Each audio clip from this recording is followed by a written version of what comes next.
Terima kasih Pak, saya Anto dari Harian Kompas Pak. Terkait pemilu Pak, kaitannya dengan ASN, TNI dan Polri, itu kan ada harapan publik, ada netralitas Pak. Kami ingin tahu upaya pemerintah untuk menjamin netralitas ASN, TNI dan Polri itu seperti apa. Dan yang kedua, upaya untuk istilahnya menjaga supaya tidak ada praktik kecurangan di dalam pemilu, karena kalau pemerintah penyelenggara itu tidak bisa menjamin itu, ada ketakutan kepercayaan publik turun. Ketika kepercayaan publik turun, itu nanti akan ada stigma bahwa hasil pemilu 2024 itu tidak mencerminkan suara rakyat yang murni. Mohon tanggapannya Pak Wapres, terima kasih. Silakan Pak Wapres. Ya, saya kira pemilu kita sekarang ini bukan yang pertama ya. Kalau nggak salah sudah kelima kita ini. Jadi sebenarnya kita sudah punya pengalaman dan sudah ada aturannya, sudah ada komitmennya bahwa pemilu itu diselenggarakan dengan jujur, adil ya, jurdil, rahasia.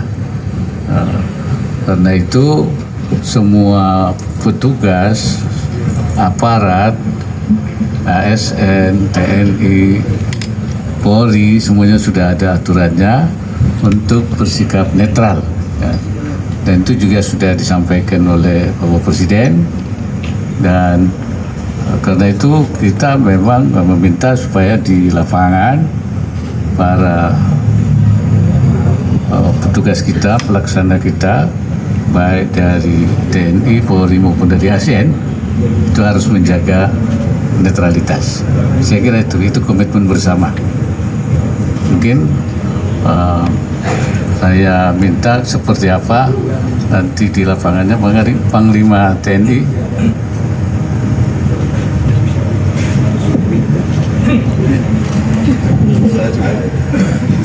Terima kasih ya, saya kira tadi sudah disampaikan bahwa Wapres pemilu ini bukan yang pertama, dan TNI tetap teguh pada tujuan untuk netral dan netral itu sudah kita tekankan kepada seluruh jajaran. Ya, kalaupun ada oknum, nah itu bukan perintah atasan dan bukan komitmen kita. Ya, kalaupun ada mungkin ya oknum namanya, kalau sampai ada tidak netral. Tapi kita sudah sampaikan pada seluruh jajaran untuk netral tadi.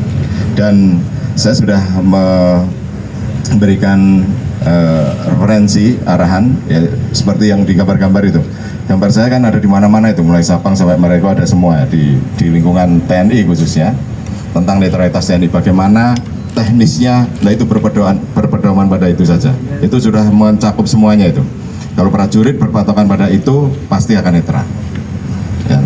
Nah, nanti akan kita evaluasi apakah ada yang melanggar dari ketentuan itu. Nah kalau sampai ada ya nanti kita evaluasi, kita terapkan lagi secara teknis lagi. Tapi saya waktu itu kita susun secara rinci supaya betul-betul dipahami oleh prajurit, dan saya yakin kalau prajurit berpedoman pada itu pasti akan netral. Oke. Pak. Ya pasti ada, ya pasti ada sanksi. Yang sanksinya nanti kan di KPU kan ada, bagaimana di Bawaslu ya tentunya kan ada pelanggaran apa saja yang masuk dalam pelanggaran, apakah pidana atau sifatnya disiplin. Nah di TNI sendiri juga ada. Nah, kalau pidana tentunya akan diproses POM TNI, ya kalau disiplin oleh POM, tapi diputuskan oleh atasan yang berhak menghukum. Ya. Oke, saya kira Pak Kapolri. Pak Kapolri, Pak. Terima kasih. Melengkapi apa yang tadi disampaikan oleh Bapak Panglima, dan juga tentunya ini menjadi komitmen bahwa Polri di dalam kegiatan pemilu tentunya memiliki tugas untuk melaksanakan pengamanan terkait dengan rangkaian tahapan pemilu. Jadi mulai dari awal pada saat mulai KPU, Bawaslu kemudian menyampaikan bahwa tahapan pemilu dimulai, maka di situ juga Polri menggelar yang namanya operasi mantap berata. Dan saya kira ini bukan hanya dilaksanakan pada pemilu kali ini. Jadi dari semenjak pemilu ada, maka Polri mendapatkan tugas untuk melaksanakan pengamanan tahapan pemilu. Dimulai dari start sampai dengan nanti ada kegiatan distribusi, sampai dengan pengamanan pada saat kegiatan di TPS, dan juga sampai dengan pengamanan terhadap hasil-hasil termasuk sengketa pada saat nanti di KPU, di MK, dan itu menjadi tugas kita. Tentunya ini yang tentu kemudian menjadi pertanyaan, kenapa ada Polri pada saat ini melaksanakan patroli dan sebagainya. Jadi itu semua kita lakukan dalam kerangka pengamanan, tidak lebih dari itu. Dan kalau ada pertanyaan, kalau kemudian ada yang melanggar komitmen tersebut, ya silahkan saja dilapor. Tentu kita akan proses. Namun sebaliknya, tentu harus ada bukti yang cukup. Jangan hanya framing, jangan hanya isu, tapi kemudian ada bukti yang cukup.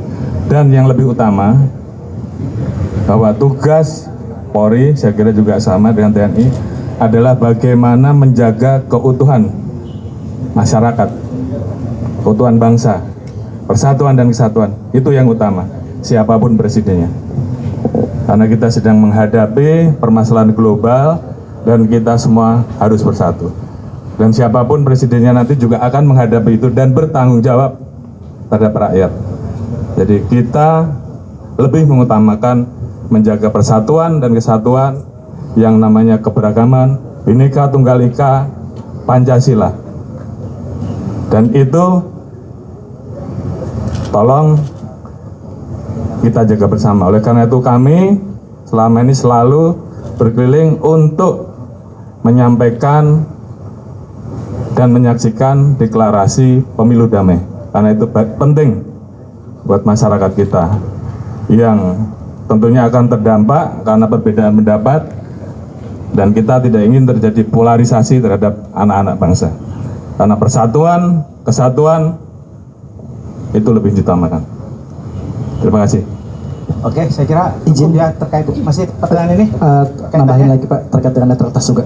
Oh ya, masih terkait. Izin Bapak Pres, saya Bobi Pak dari Medcom, izin tanya Pak terkait dengan netralitas juga Pak.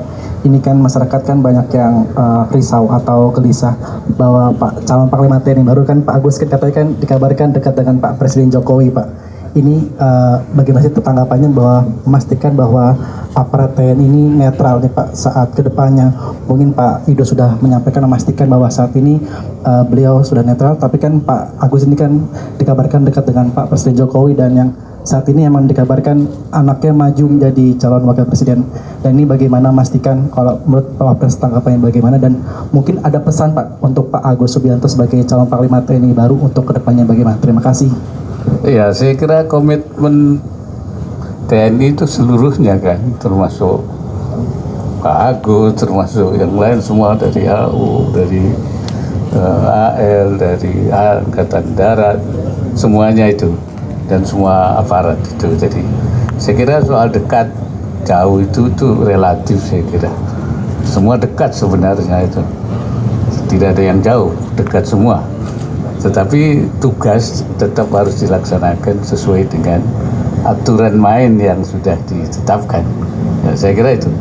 Ya, oleh karena itu kita harapkan walaupun salah anak presiden ikut, ya tetap netralitas tetap harus dijaga. Mungkin Pak Agus boleh juga menyampaikan. Silakan Pak Agus. Terima kasih Pak Wapres. Jadi memang tadi sudah disampaikan oleh Panglima TNI bahwa kita punya koridor ya. Koridornya yang pertama Undang-Undang Nomor 34 Tahun 2004 tentang TNI, di mana pasal 39 menyampaikan bahwa TNI tidak boleh berpolitik praktis.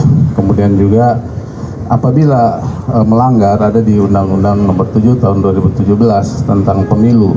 Kalau melanggar bisa kena hukuman disiplin dari satuannya ataupun kena pidana ya. Jadi kita TNI akan mengacu ke situ koridor, atau kalaupun ada yang berbuat itu adalah oknum.